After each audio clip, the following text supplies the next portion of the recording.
ओम। मित्रों, आज हम लोग डिस्कशन को क्वेश्चन आंसर के सेशन में लेने जा रहे हैं। हमारे एक मित्र नंदा भाई हैं जो यूएसए में हैं और वो हमारे क्लासमेट थे इंजीनियरिंग कॉलेज में। उनका प्रश्न है और वो भी हम सुनेंगे, उनका ऑडियो रिकॉर्डिंग प्रश्न इसमें हम लाएंगे, उनके उसको भी सुनेंगे। उसके साथ उन्होंने एक और दे रखा है, एक क्वेश्चन है कि क्या शिव, पार्वती और गणेश तत्व ये तीनों मिलके क्वांटम, इनमें नाम दे रखा है क्वांटम स्ट्रिंग थ्योरी है, और जिसमें कि शिव जो है तो रिथमिक वे में काम करते हैं, पार्वती जो है तो साउंड है, और ये जो है गणेश जी जो है सिंग है, मतलब उसके गाने हैं, मतलब उसके एक तरह से भजन है। तो ये तीनों मिलके क्वांटम स्ट्रिंग थ्योरी वो लोग बताते हैं। क्वांटम स्ट्रिंग थ्योरी जो स्पिरिचुअलिटी का है, उसको तीन तत्वों द्वारा दिखाया गया है। तो आइए पहले हम लोग उन क्वेश्चन को, उनके ऑडियो मैसेज को सुन लें, उसके बाद उस पर डिस्कशन करेंगे। पांडे जी, हरे कृष्णा। मैं वी आर नंदा बोल रहा हूँ। मैंने आपके द्वारा की गई व्याख्या यूट्यूब के ऊपर हनुमान चालीसा की सुनी। अति उत्तम, बहुत अच्छा आपने बताया है, इसमें कोई संदेह नहीं है। और ये समझने वालों की बुद्धि में कितना आता है वो जाने, लेकिन आपने अपनी तरफ से पूर्ण रूप से बता दिया कि हनुमान चालीसा क्या है और कैसे ये बना और क्या ये दर्शाता है और क्यों हमको हनुमान चालीसा पढ़ना चाहिए और किसको पढ़ना चाहिए। अति उत्तम, बहुत अच्छा है। मैं जैसे कहूँ कि आपको धन्यवाद दूँ वो भी कम है। मैं आपसे अनुरोध करूँगा कि आप मुझे जो आत्म तत्व के ऊपर शिव तत्व के ऊपर आपने कहा था मैं कुछ आपको भेजूँगा। यदि आप वॉइस मेल में मुझे शिव तत्व के ऊपर 2 मिनट का वॉइस मेल भेज दें, शिव तत्व होता क्या है और ये या आत्म तत्व क्या होता है, इनका आपस में क्या रिलेशन है, ये भेज दें तो आपकी बड़ी कृपा होगी। हरे कृष्णा हरे कृष्णा हरे कृष्णा। नमस्कार पांडे जी, मैं आपको ना एक ऊपर भेज रहा हूँ। एक फोटो है जिसके नीचे शिव और पार्वती और गणेश जी के बारे में लिखा हुआ है। कृपया आप इसको ज़रा पढ़िए और मुझे बताइए इसका मीनिंग क्या है।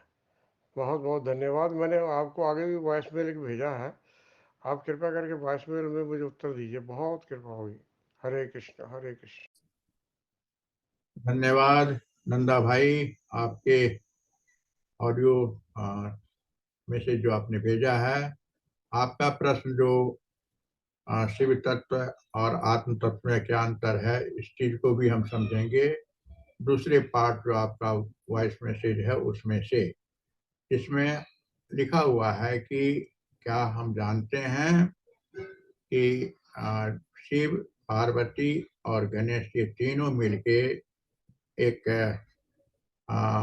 म्यूजिकल ट्यून बनाते हैं जो क्रिएशन का आधार है। और इसका जो है आ, मतलब इसमें जो यदि ये तीनों तत्वों का समावेश ठीक रहता है तो फिर ये सिम्फोनी जो है, क्रिएशन का सिम्फोनी बहुत ही ठीक ढंग से सुचारू रूप से काम करता है।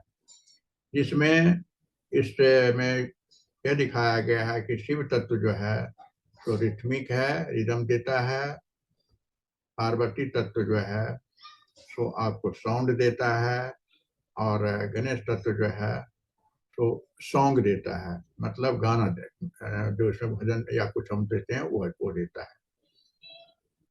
ये सही है कि ये तीनों तत्व मिलके ही क्रिएशन का आधार है, शिव, पार्वती और गणेश। और ये कॉस्मिक वर्ल्ड में, या यूं कह दीजिए जो हमारा यूनिवर्स है, इसके क्रिएशन में ये तीनों तत्व का रहना जरूरी है और इसमें तालमेल होना जरूरी है। जैसे जब हम कोई म्यूजिक सुनते हैं या बजाते हैं तो तीनों का रिदम, साउंड और सॉन्ग, तीनों का सम्मिश्रण होना, तीनों का एक तरह से रिथमिक वे में जाना, लिरिक के फॉर्म में आना ही तभी वो म्यूजिक सुनने में भी अच्छा लगता है और वो एक तरह का क्रिएटिव होता है, दूसरे के माइंड में उसका अच्छा इफेक्ट पड़ता है। इसलिए कहा गया है कि यूनिवर्स के क्रिएशन में ये तीनों तत्व का रहना जरूरी है। ये तीनों तत्व क्या इंडिकेट करते हैं? ये तीनों तत्व इंडिकेट करते हैं, तो शिव हैं जो शिव तत्व है, पार्वती जो है वो शक्ति तत्व है, और गणेश जो है सो पावर है पार्वती के। आपने स्टोरी सुना होगा कि पार्वती ने ही गणेश जी को जन्म दिया, तो पार्वती के पावर हैं गणेश जी। तो यूं कह दीजिए कि हमारे क्रिएशन में ये तीनों तत्व, शिव तत्व, शक्ति तत्व और गणेश तत्व जो है विष्णु तत्व को रिप्रेजेंट करते, विष्णु तत्व का होना जरूरी है।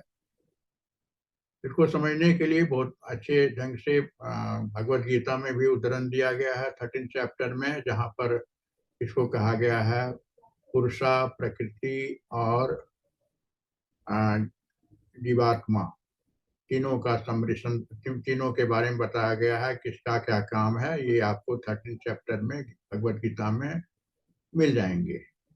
तो यहाँ पे सहज ढंग से हम लोग समझें, जिनका नाम इन लोगों ने दे रखा है क्वांटम, और स्पिरिचुअल मास्टर हैं जो उन्होंने बड़े सोच समझ के नाम दे रखा है कि ये तीनों मिलके, शिव तत्व, शक्ति तत्व और विष्णु तत्व मिलके ये क्वांटम स्ट्रिंग थ्योरी के जैसे काम करता है। अब आइए, जब ये तो साइंटिफिक नेम हो गया, क्वांटम भी साइंटिफिक टर्म है, स्ट्रिंग थ्योरी भी साइंस का ही है। इसको सही ढंग से समझने के लिए हम लोग थोड़े से साइंस के बैकग्राउंड में नहीं जाके वो है क्या actually quantum theory, quantum field theory और क्वांटम स्ट्रिंग थ्योरी, इसको समझें एक उदाहरण से। फॉर एग्जाम्पल, उदाहरण के रूप में आप देखेंगे कि क्वांटम किसको कहते हैं? क्वांटम जो है तो सबसे छोटे कण, सबसे छोटे जिसको कि डिवाइड किया नहीं जा सकता, उसको कहते हैं क्वांटम। तो सबसे छोटे तत्व जो है, पार्टिकल्स हैं जिसको डिवाइड नहीं किया जा, तो उसका फंक्शनल एस्पेक्ट क्या है यूनिवर्स में, उसको कहते हैं क्वांटम थ्योरी। यूं कह दीजिए कि सबसे छोटे पार्टिकल का बिहेवियर क्या है जो क्वांटाइज्ड है, जो क्वांटम फॉर्म में है, उसका बिहेवियर क्या है यूनिवर्स में। तो उसको साइंटिस्ट लोगों ने देखा, इसका बिहेवियर जो है या तो वो वेव फॉर्म में रहेगा, दोनों फॉर्म में रहेगा, वेव एंड पार्टिकल फॉर्म में, दोनों फॉर्म में रहेगा। इसको क्वांटम मतलब क्वांटाइज्ड पार्टिकल जो है, क्वांटम पार्टिकल जो है, तो आपको वेव और पार्टिकल दोनों फॉर्म में रहता है, सुपर इम्पोज रहता है, सुपर पोजिशन में रहता है। इसको हम इस ढंग से समझें कि जैसे हम मानव हैं, मानव में से हम देखेंगे कुछ मानव सीधे बैठते हैं या खड़े रहते हैं, और कुछ चुलबुले व्यक्ति जो है बच्चों के टाइप के, या मतलब जो पूर्ण विकसित नहीं है, वो हिलते डुलते रहते हैं। वो सीधे ना तो बैठेंगे और न खड़े रहेंगे, बल्कि थोड़े से चुलबुले होंगे, इधर उधर ये करते रहेंगे, मतलब इधर उधर डोलते रहेंगे। तो इधर उधर डोलना जो है वही है वेव, और सीधे बैठना या खड़े रहना जो है ये है पार्टिकल। तो ये दोनों मिलके, या तो मतलब यही हमारा ह्यूमन फॉर्म में है, जिसको हम कहते हैं, हम ह्यूमन फॉर्म तो खैर बड़े पार्टिकल में हम लोग दिखते हैं, लेकिन क्वांटम जो पार्टिकल रहेगा वो या तो वेव रहेगा, चुलबुले रहेंगे, आगे पीछे इधर उधर हिलते डुलते रहेंगे, या सीधे वर्टिकल फॉर्म में बैठे रहेंगे, या फिर मतलब खड़े रहेंगे। तो इस खड़े बैठे रहने और चुलबुलेपन का सम्मिश्रण ही कहलाता है क्वांटम थ्योरी। समझने के लिए मतलब क्वांटम थ्योरी ये कहता है कि पूरे जो जिसको हम ऑब्जर्व करते हैं, जिसको हम देखते हैं, वो वेव फॉर्म में भी रहता है और पार्टिकल फॉर्म में भी रहता है। वेव फॉर्म भी आगे पीछे ये होता रहता है, एंड पार्टिकल फॉर्म में रहता है। योग में आप जाएंगे तो उसमें देखेंगे हमारे में इडा पिंगला और सुषुम्ना के बीच में ये दिखाया जाता है, वेव फॉर्म में as well as particle form में सीधे। इस प्रकार हम कह सकते हैं कि क्वांटम थ्योरी है जो इंडिकेट करता है कि एट ए टाइम, एक समय में हमारा जो ऑब्जर्वेशन जो हो रहा है, ऑब्जर्वेशन से पहले कोई भी तथ्य या तो वेव फॉर्म में रहेगा, कोई भी इवेंट वेव फॉर्म में भी रहेगा और पार्टिकल फॉर्म में भी रहेगा, जिसको हम खड़े बैठे और हिलते डुलते से समझ सकते हैं। अब क्वांटम फील्ड थ्योरी क्या है?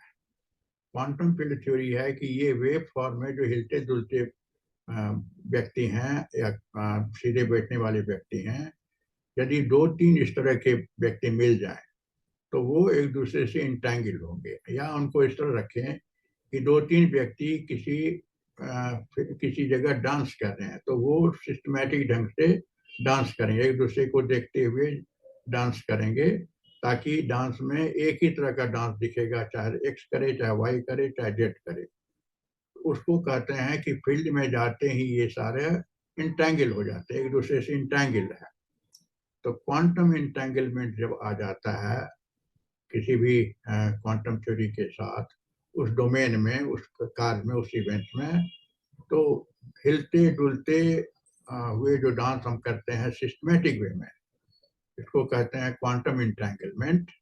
उसको समझने के लिए उस प्रकार क्वांटाइज पार्टिकल भी अपने में सिस्टमेटिक एक दूसरे से या तो वेव और पार्टिकल फॉर्म में रहेंगे सुपरपोजिशन में, प्लस वो इंटैंगल भी होंगे यदि और पार्टिकल है। तो क्वांटम फील्ड थ्योरी का आप यूं समझें कि quantize particle super impose condition में है एंड सुपरपोजिशन कंडीशन में है, एज वेल एज वो इंटैंगल भी है। तो ये हुआ क्वांटम फील्ड थ्योरी को लेमैन्स लैंग्वेज में समझने के लिए, डांस के रूप में हमने इसलिए एग्जांपल दिया।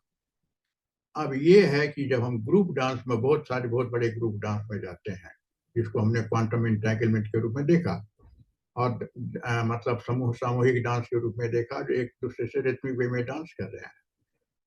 अब क्वांटम स्ट्रिंग थ्योरी क्या है कि इस डांस में यदि कोई बाहर से इंटरफेरेंस हो, मान लीजिए कोई बाहर से म्यूजिक दे दे, जो म्यूजिक उस डांस से रिलेटेड है या नहीं भी रिलेटेड हो सकता है, तो जब म्यूजिक के अकॉर्डिंग फिर हम डांस करना शुरू कर देते हैं इंटरफेरेंस के अकॉर्डिंग, उसमें सिस्टमेटिक वे में, तो वो होता है एक तरह से उसका पॉजिटिव बिल्डिंग होता है।